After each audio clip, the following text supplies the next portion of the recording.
నవ్య news ప్రేక్షకులకు వినాయక చవితి శుభాకాంక్షలు. నవ్య news కి స్వాగతం. ఈ రోజు వార్తల్లోని ముఖ్యాంశాలు.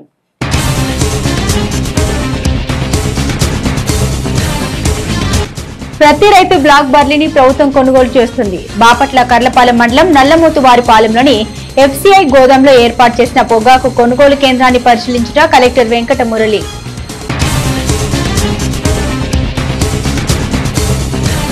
కేంద్ర రాష్ట్ర ప్రభుత్వాలు అమెరికా ఆంక్షల్ని తిప్పికొట్టాలి. వేటపాలెంలోని ఆక్వా అసోసియేషన్ కార్యాలయంలో ట్రంప్ సుంకాలు. ఆక్వా రంగంపై ప్రభావం అనే అంశంపై ఆక్వా రైతు సంఘాల సమావేశంలో వక్తల డిమాండ్. కుందేరు వాగు వాస్తవ భౌగోళిక స్థితిగతులపై నివేదిక సిద్ధం చేయండి. చీరాల ఆర్డీఓ కార్యాలయంలో వివిధ శాఖల అధికారులతో నిర్వహించిన సమీక్షలో ఎమ్మెల్యే కొండయ్య. బాపట్ల నియోజకవర్గం కర్లపాలెం మండలం నల్లమోతువారిపాలెంలోని ఎఫ్సీఐ గోదాంలో ఏర్పాటు చేసిన పొగాకు కొనుగోలు కేంద్రాన్ని కలెక్టర్ పరిశీలించారు. రైతుల సంక్షేమాన్ని దృష్టిలో ఉంచుకుని బ్లాక్ బార్లీ కొనుగోలు చేయడానికి రాష్ట్ర ప్రభుత్వం ముందుకు వచ్చిందన్నారు. జిల్లాలోని బ్లాక్ బార్లీ పొగాకును ప్రభుత్వం ప్రకటించిన విధంగా రైతుల నుండి కొనుగోలు చేస్తామని బాపట్ల జిల్లా కలెక్టర్ వెంకట మురళి స్పష్టం చేశారు. బాపట్ల నియోజకవర్గం కర్లపాలెం మండలం నల్లమోతువారిపాలెంలోని ఎఫ్సీఐ గోదాంలో ఏర్పాటు చేసిన పొగాకు కొనుగోలు కేంద్రాన్ని కలెక్టర్ పరిశీలించారు. రైతుల సంక్షేమాన్ని దృష్టిలో ఉంచుకుని బ్లాక్ బార్లీ కొనుగోలు చేయడానికి రాష్ట్ర ప్రభుత్వం ముందుకు వచ్చిందన్నారు. బయ్యర్లు రైతుల పట్ల కఠినంగా వ్యవహరించరాదని, దయా హృదయం కలిగి ఉండాలని సూచించారు. రైతులకు నష్టం లేకుండా పొగాకు కొనుగోలు చేయడానికి ప్రభుత్వం అన్ని విధాలుగా చర్యలు తీసుకుంటూ ఉందన్నారు. మేము ఇందాక 4 లైన్లు చూశాను, చాలా బేళ్ళు, ఒక 100 బేళ్ళు చూశాను. మన వాళ్ళు వీలైనంత లిబరల్గానే ఉంటున్నారు. కింద గ్రేడ్ అన్న ఇచ్చి కొంటున్నారు. యాక్చువల్గా సిఆర్ చేయాల్సిన బేళ్ళను కూడా సెలైలు ఉన్నా సరే ఈ సెలైన్ ఉన్న పొగాకుని కొనడానికి లేదు మాకు ఇచ్చిన నిబంధనల ప్రకారం. అవును, ఇది ఆఫ్ స్టైల్ అంటారు. దీన్ని ఆఫ్ స్టైల్ అంటారు. ఇది ఆఫ్ స్టైల్ పొగాకు. ఇది క్వాలిటీ పొగాకు కాదు. ఇది క్వాలిటీ పొగాకు కాదు. వేటపాలెం మండలంలోని రామన్నపేట పంచాయతీ పరిధిలోని ఆక్వా అసోసియేషన్ కార్యాలయంలో ట్రంప్ సుంకాలు ఆక్వా రంగంపై ప్రభావం అనే అంశంపై ఆక్వా రైతు సంఘం, ఏపీ రైతు సంఘం, కౌలు రైతు సంఘం ఆధ్వర్యంలో మంగళవారం రౌండ్ టేబుల్ సమావేశం నిర్వహించారు. ఆక్వా రంగం సమస్యల పరిష్కారానికి, అభివృద్ధికి ఆక్వా అసోసియేషన్ ప్రతినిధులందరూ ఐక్యంగా ఒక్కతాటిపై ముందుకు సాగాలని, తద్వారా సమస్యల పరిష్కారం సాధ్యమని పలువురు ఆంధ్రప్రదేశ్ కౌలు రైతు సంఘం కార్యదర్శి హరిబాబు అన్నారు. వేటపాలెం మండలంలోని రామన్నపేట పంచాయతీ పరిధిలోని ఆక్వా అసోసియేషన్ కార్యాలయంలో ట్రంప్ సుంకాలు ఆక్వా రంగంపై ప్రభావం అనే అంశంపై ఆక్వా రైతు సంఘం, ఏపీ రైతు సంఘం, కౌలు రైతు సంఘం ఆధ్వర్యంలో మంగళవారం రౌండ్ టేబుల్ సమావేశాన్ని నిర్వహించారు. ఈ సమావేశంలో పలువురు ఆక్వా అసోసియేషన్ సభ్యులతో పాటుగా ఆంధ్రప్రదేశ్ కౌలు రైతు సంఘం కార్యదర్శి హరిబాబు మాట్లాడుతూ కేంద్ర రాష్ట్ర ప్రభుత్వాలు అమెరికా ఆంక్షలు తిప్పికొట్టాలని డిమాండ్ చేశారు. ఇదే క్రమంలో అమెరికా సుంకాలను వ్యతిరేకంగా రాష్ట్ర అసెంబ్లీలో తీర్మానం చేసి కేంద్రంపై ఒత్తిడి తేవాలన్నారు. అసలే అంతంత మాత్రంగా ఉన్న ఆక్వా రంగంపై అమెరికా అధ్యక్షులు ట్రంప్ సుంకాలు విధించడం దారుణమైన చర్యగా అభివర్ణించారు. ఆక్వా రంగాన్ని వ్యవసాయ రంగంగా గుర్తించాలని ప్రభుత్వాన్ని గతంలోనే డిమాండ్ చేసిన విషయాన్ని ఆయన ఈ సందర్భంగా గుర్తు చేశారు. అమెరికా మన దేశం ఎగుమతులపై భారీ సుంకాలు విధించడం వల్ల వ్యవసాయం, అనుబంధ రంగాలపై తీవ్ర ప్రభావం నెలకొందన్నారు. రాష్ట్ర ప్రభుత్వం ఆక్వా రైతులకు విద్యుత్ యూనిట్ ధర రూ.1.5 తగ్గించాలని, ఈ రంగంపై వేస్తున్న భారాలను తగ్గించి ఫీడ్, ముడి పదార్థాల రేట్లు తక్కువగా ఉన్న కంపెనీలు రేట్లు తగ్గించకపోవడం పట్ల ఆశ్చర్యాన్ని వ్యక్తం చేశారు. రొయ్యల ధరలు నిర్దిష్టంగా ఉండే విధంగా చర్యలు తీసుకోవాల్సిన అవసరం ప్రభుత్వాలపై ఉందన్నారు. సమావేశంలో అధ్యక్షుడు తేల రామయ్య, ఆమంచి స్వాములు, రాష్ట్ర రైతు సంఘం నాయకులు సూర్యనారాయణ, ప్రకాశం జిల్లా రైతు సంఘం అధ్యక్షుడు జయంతి బాబు, బాపట్ల జిల్లా రైతు సంఘం అధ్యక్షులు తలపల రామారావు, కౌలు రైతు సంఘం కార్యదర్శి P Kondaiah, Chirala division CIT నాయకులు బాబురావు తదితరులు పాల్గొన్నారు. ఈ రోజు బాపట్ల జిల్లా వేటపాలెంలో ఆక్వా రైతుల సమావేశం జరిగింది. దీని ప్రధానమైన ఉద్దేశం ఏమంటే, ఇటీవల కాలంలో ట్రంప్ వివిధ దేశాల మీద సుంకాలేశాడు. భారతదేశం మీద అత్యధికంగా 50% సుంకం వేయటం అనేది దారుణమైంది. ఈ విధంగా సుంకాలు వేసుకుంటూ పోతే భారతదేశం, ప్రత్యేకించి ఆంధ్ర రాష్ట్రంలో ఉన్నటువంటి ఆక్వా రంగం కుదేలవటమే కాదు, ఇప్పటి వరకు విదేశీ మార్గద్రవ్యాన్ని తెచ్చిపెట్టి ఈ రంగాన్ని చాలా నాశనం చేయడానికి ట్రంప్ ప్రయత్నం చేస్తాడు. అందుకని భారత ప్రభుత్వం అమెరికా సుంకాలను ఎదుర్కోవడానికి సమర్థవంతంగా చర్చలు జరిపి ఆ సుంకాలను తగ్గించటమో లేకపోతే పాత స్థాయికి తీసుకుపోవడానికో తీవ్రంగా కృషి చేయాలని చెప్పేసి కోరుతున్నాం. అట్లాగే ఆంధ్ర రాష్ట్రం కూడా కేంద్రంలో కీలక పాత్ర వహిస్తుంది కాబట్టి ఈ అసెంబ్లీలో కూడా ఒక తీర్మానం చేసి కేంద్ర ప్రభుత్వానికి రిప్రజెంట్ చేసి అమెరికా సుంకాలని భారతదేశంలో ఉన్నటువంటి ప్రత్యేకించి ఆంధ్ర రాష్ట్రంలో ఉన్నటువంటి ఆక్వా రైతాంగం మీద పడుకోకుండా చర్యలు తీసుకోవాలని చెప్పేసి కోరుతున్నాం. మూడో విషయం ఏంటంటే అనేక దేశాలకి చాలా తక్కువ సుంకాలు వేశారు. అంటే శ్రీలంకకి 20%, బంగ్లాదేశ్కి 20%, మన పక్కనే ఉన్న పాకిస్తాన్కి అయితే 19%, ఈక్వెడార్కి అయితే 13%, ఇట్లా చాలా తక్కువ సుంకాలు వేసినటువంటి అమెరికా ట్రంప్ మోడీ నా స్నేహితుడు, నేను ఆయన బ్రహ్మాండం అని చెప్పేసి చెప్పుకునే ఈ మిత్రుడి మీద ట్రంప్ ఈ విధంగా దాడి చేయటం దుర్మార్గం. మోడీ కూడా అమెరికాని సమర్థవంతంగా ఎదుర్కోవడానికి కాకుండా నీళ్లు నములుతూ కాలక్షేపం చేస్తూ ఈ రంగాన్ని కాపాడే పద్ధతిలో కాకుండా లొంగిపోయే ధోరణిలో ఉన్నాడు. అది భారతదేశానికి నష్టం అని చెప్తున్నాం. చీరాల పట్టణంలోని రెవెన్యూ డివిజనల్ కార్యాలయంలో వివిధ శాఖల అధికారులతో కుందేరు ఆధునీకరణ, వాస్తవ భౌగోళిక పరిస్థితులపై స్థానిక ఎమ్మెల్యే ఎంఎం కొండయ్య సమీక్ష సమావేశం నిర్వహించారు. ఈ సమావేశంలో కుందేరు వాస్తవ స్థితిగతులపై అధికారులతో సుదీర్ఘంగా చర్చించారు. ఈ క్రమంలోనే కుందేరు భౌగోళిక స్థితిగతులపై నివేదిక సిద్ధం చేయాలని అధికారులను ఆయన ఆదేశించారు. జిల్లాలో సహజ సిద్ధంగా ఏర్పడి చీరాల, వేటపాలెం ప్రాంతాల అనుసంధానంగా ప్రవహిస్తున్న కుందేరు వాగు ఆధునీకరణపై ప్రత్యేకంగా దృష్టి సారించినట్లు చీరాల ఎమ్మెల్యే ఎంఎం కొండయ్య తెలిపారు. చీరాల పట్టణంలోని రెవెన్యూ డివిజనల్ కార్యాలయంలో వివిధ శాఖల అధికారులతో చీరాల ఆర్డీఓ చంద్రశేఖర్ నాయుడు అధ్యక్షతన కుందేరు ఆధునికీకరణ, వాస్తవ భౌగోళిక పరిస్థితులపై ఎమ్మెల్యే ఎంఎం కొండయ్య సమీక్షా సమావేశం నిర్వహించారు. సమావేశంలో కుందేరు వాస్తవ స్థితిగతులపై అధికారులతో ఎమ్మెల్యే కొండయ్య సుదీర్ఘంగా చర్చించారు.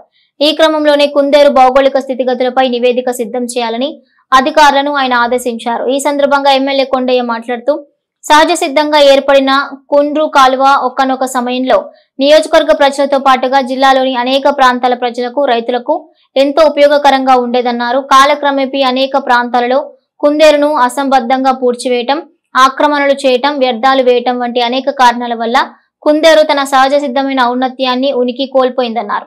ఫలితంగా మురికి కూపంగా మారిపోయిందన్నారు. గతంలో అనేక వరదలు, భారీ వర్షాల నుంచి మన ప్రాంత ప్రజలను కాపాడిన చరిత్ర కుందేరుకుందన్నారు. అయితే నాటి పరిస్థితులకు భిన్నంగా నేడు కుందేరు వాగుందన్నారు. ముఖ్యంగా Epurupalem straight cut, Vetapalem straight cut కాలువల వద్ద కుందేరు వాగును పూర్తిగా మూసివేశారన్నారు. తద్వారా కుందేరులో నీటి ప్రవాహం లేక ఎక్కడి నీరు అక్కడ నిలిచిపోయి అపరిశుభ్రంగా మారిందన్నారు. ఈ క్రమంలోనే కుందేరు కాలువను తిరిగి ప్రజా ప్రయోజనార్థం తీర్చిదిద్దాలనే ఉద్దేశంతో ఇప్పటికే జిల్లా కలెక్టర్తో కుందేరు అంశంపై చర్చించామన్నారు. ఈ నేపథ్యంలోనే అధికారులతో మొదటిగా సమీక్ష నిర్వహించామని, సమావేశంలో అధికారులకు నియోజకవర్గంలోని కుందేరు వాగు వాస్తవ పరిస్థితులు, నేటి భౌగోళిక హద్దులు, ఆక్రమణలు, ఆధునికీకరణకు చేపట్టాల్సిన అంశాలతో ఓ నివేదిక సిద్ధం చేయాలని ఆదేశించామన్నారు. తద్వారా ప్రభుత్వం దృష్టికి తీసుకెళ్లి కుందేరును అన్ని విధాలా అభివృద్ధి చేసి ప్రజలకు అన్ని విధాలుగా అందుబాటులోకి తెచ్చే ప్రయత్నం చేస్తున్నామన్నారు. ప్రస్తుతం అధికారులతో మొదటి సమావేశం మాత్రమే నిర్వహించామని, మరో 2 సమావేశాల అనంతరం పూర్తి నివేదికను సిద్ధం చేసి ప్రభుత్వానికి పంపుతామని స్పష్టం చేశారు. చాలా కాలంగా కుందేరు విషయంలో ఒక నిర్ణయానికి అధికారులు ప్లస్ మన జిల్లా కలెక్టర్ గారు, నేను శాసనసభ సభ్యుడైన నేను కూడా కలిసి ఒక నిర్ణయం తీసుకోవడం జరిగింది. ఆ నిర్ణయం ప్రకారంగా మొత్తం యావత్ కుందేరు ప్రాంతం అంతా కూడా ఎంత ఏరియాలో కుందేరు వెళ్తుంది, దాని పరిసరాల్లో ఏమేమన్నా ఆక్రమణ జరిగిందా, కుందేరు యొక్క వాటర్ ఫ్లో లేదు, దాన్ని ఏం చేయాలి, దీన్ని ప్రభుత్వానికి ఎలాంటి నివేదిక ఇవ్వాలి, అలాగే దాన్ని కొలతలు కొలిసి సర్వే చేసి సర్వేరాళ్ళు బాతి భవిష్యత్తు తరాలకి చీరాల్లో మిగిలినటువంటి సంపద అదే. ఏ డ్రైన్ వెళ్ళాలన్నా ఏది వెళ్ళాలన్నా కుందేరే ప్రధానమైన మార్గం కనుక దాన్ని ఎలాగా ముందుకు తీసుకెళ్లాలి, దాన్ని ఎట్లా డెవలప్ చేసుకోవాలి అనేటువంటి విషయం మీద ఈ రోజు ఆర్డీఓ గారి ఆఫీసులో మున్సిపల్ కమిషనర్, ఆర్డీఓ గారు, ఎంఆర్ఓలు, మిగతా అధికారులు, పంచాయతీ కార్యదర్శులు, సర్వేర్లు, ఆర్ఐలు అందరం కలిసి కూర్చొని ఒక సమగ్రమైనటువంటి చర్చ ఈరోజు చీరాల్లో జరిగింది. దాని ప్రకారంగా కుందేరుని భవిష్యత్తులో ప్రణాళికబద్ధంగా తీసుకెళ్లాలంటే అసలు అది ఎలా ఉందన్నది ప్రభుత్వానికి తెలియజేయాలి. కాబట్టి ఇవాళ ఒక మీటింగ్ అయింది. రెండో మీటింగ్ వచ్చే టయానికి ఏం జరుగుతుంది, ఎంత వరకు అక్కడ ఆక్రమణలు జరిగినాయి, ఎంత స్థలం మిగిలింది, దాన్ని భవిష్యత్తు అవసరాలకు ఎలా చేయాలి, కుందేరు డ్రైన్ ని ఏ రకంగా సముద్రంలోకి తీసుకెళ్లాలనేటువంటి సమగ్రంగా ఆలోచన అనేది నెక్స్ట్ మీటింగ్ లో కూడా వస్తుందని చెప్పేసి ఈ సందర్భంగా తెలియజేస్తున్నాను. సరే, చీరాల్లో కుందేరు చాలా ఒరవడిగా వెళ్లేదని చెప్పేవాళ్ళు. ఇవాళ 2 స్టేట్ కట్లు, ఒకటి ఈపురపాలెం మీదుగా వెళ్లేటువంటిది, ఇంకోటి వేటపాలెం మీద వెళ్లేటువంటి స్టేట్ కట్ల వల్ల కుందేరు యొక్క ఫ్లో తగ్గింది. మరి ఆ ఫ్లో ని ఏ రకంగా ఎక్కడ స్టాక్ అవ్వకుండా ముందుకు పంపించాలన్నదే మా ప్రధానమైన చర్చ అని చెప్పి ఈ సందర్భంగా తెలియజేస్తాను. వినాయక చవితి పండుగ సందర్భంగా జిల్లా ప్రజలకు జిల్లా కలెక్టర్ వెంకట మురళితో పాటుగా మంత్రులు, ప్రజాప్రతినిధులు ఒక ప్రకటన ద్వారా శుభాకాంక్షలు తెలిపారు. వినాయక చవితి పండుగ సందర్భంగా జిల్లా ప్రజలకు సమాచార పౌర సంబంధాల శాఖ మంత్రి, జిల్లా ఇన్ఛార్జ్ మంత్రి కొలుసు పార్థసారథి, రాష్ట్ర విద్యుత్ శాఖ మంత్రి గొట్టిపాటి రవికుమార్, రాష్ట్ర రెవెన్యూ శాఖ మంత్రి అనగాని సత్యప్రసాద్, బాపట్ల పార్లమెంట్ సభ్యులు తెన్నిటి కృష్ణప్రసాద్, జిల్లా కలెక్టర్ జె వెంకటమురళి ఒక ప్రకటనలో శుభాకాంక్షలు తెలిపారు. వినాయక చవితి పండుగను ప్రజలందరూ సుఖ సంతోషాలతో జరుపుకోవాలన్నారు. విఘ్నేశ్వరుని ఆశీస్సులు ప్రజలందరికీ మెండుగా ఉండాలని ఆకాంక్షించారు. జిల్లాలోని అద్దంకి నియోజకవర్గంలో గృహ నిర్మాణ సమాచార శాఖ మంత్రి కొలుసు పార్థసారథితో కలిసి మంత్రి గొట్టిపాటి రవికుమార్ పర్యటించారు. కొరసపాడు మండలం పమిడిపాడు గ్రామంలో పలు అభివృద్ధి పనులు ప్రారంభించారు.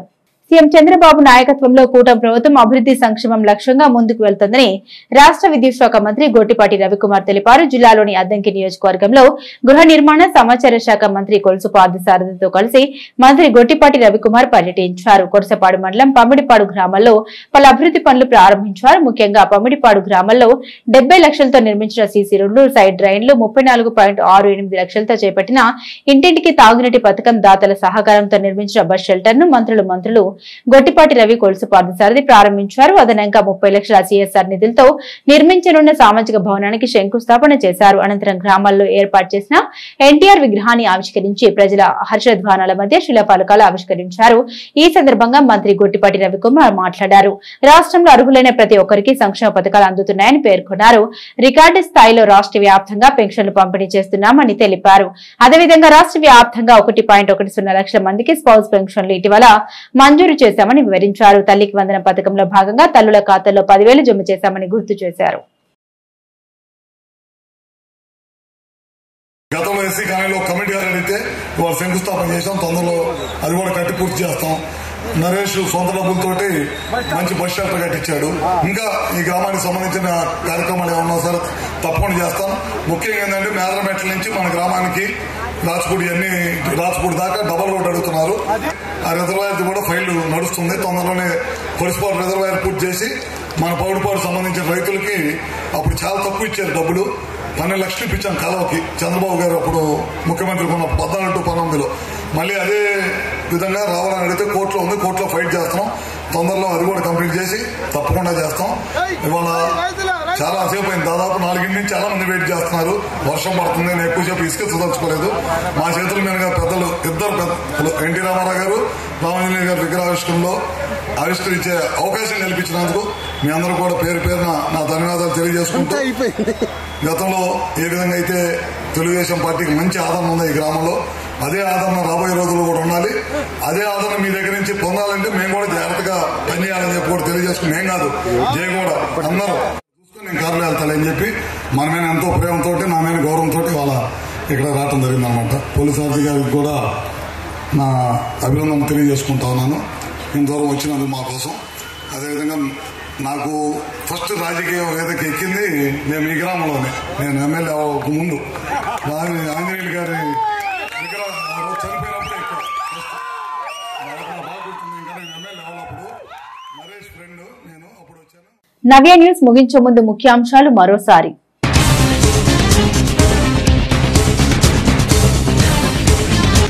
ప్రతి రైతు బ్లాక్ బర్లీని ప్రభుత్వం కొనుగోలు చేస్తుంది. బాపట్ల కర్లపాలెం మండలం నల్లమోతువారిపాలెంలోని ఎఫ్సీఐ గోదాంలో ఏర్పాటు చేసిన పొగాకు కొనుగోలు కేంద్రాన్ని పరిశీలించిన కలెక్టర్ వెంకటమురళి.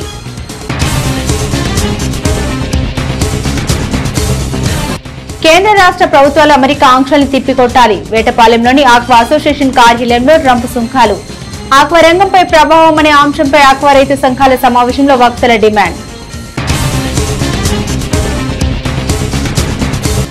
కుందేరువాగు వాస్తవ భౌగోళిక స్థితిగతులపై నివేదిక సిద్ధం చేయండి. చీరాల ఆర్డీఓ కార్యాలయంలో వివిధ శాఖల అధికారులతో నిర్వహించిన సమీక్షలో ఎమ్మెల్యే కొండయ్య. నవ్య న్యూస్ ఇంతటితో సమాప్తం. నమస్కారం.